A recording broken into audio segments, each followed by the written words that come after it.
চলে আসলাম বাহারি আচারের অনেক রকমের আচার নিয়ে। আসুন আপনাদেরকে দেখাই অনেক রকমের আচার। প্রথমেই দেখায় এই সিজনের আমের মিষ্টি আচার। এটা একদমই রিসেন্টলি বানানো হয়েছে, 6-7 দিনের মধ্যে। এত মজা হয়েছে এটা, আমের মিষ্টি আচার। এটা হচ্ছে আমের টক আচার। এটা হচ্ছে আমের টক কুচি আচার। এই আচারটা খিচুড়ি দিয়ে এত বেশি মজা লাগে, খুবই বেশি মজা। এছাড়া আমাদের পেজে কিন্তু আমের আরো অনেক রকমের আচার আছে, অবশ্যই আচারগুলো দেখবেন।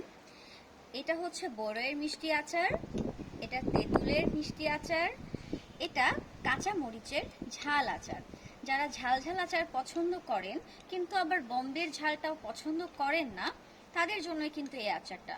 আচারটা খিচুড়ি দিয়ে মেখে খেতে কি যে মজা লাগে।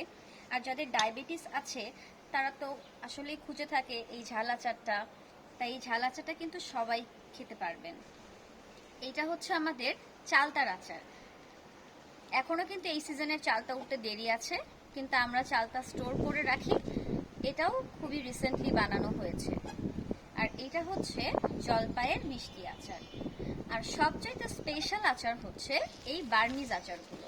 বার্মিজ আচারগুলো কিন্তু আমরা এরকম ছোট ছোট প্যাকেটে দিই, আবার ওজন করেও দিয়ে থাকি, 250 গ্রাম, হাফ কেজি, 1 কেজি। এই বার্মিজ আচার খেয়ে আপনি কক্সবাজারের যে বার্মিজ আচারগুলো আমরা খাই তার থেকেও বেশি পাগল হয়ে যাবেন। কিন্তু এটা একদম ঘরোয়া পদ্ধতিতে বানানো, তাই এখানে ময়লা থাকার কিন্তু কোনো চান্স নাই। একদম পরিষ্কার পরিবেশে বানানো বার্মিজ আচার। সবাই কিন্তু এটা অবশ্যই ট্রাই করবেন। এই সবগুলো আচার আমাদের পেজে পেয়ে যাবেন, যে কোনো সময় অর্ডার করবেন। আল্লাহ হাফেজ।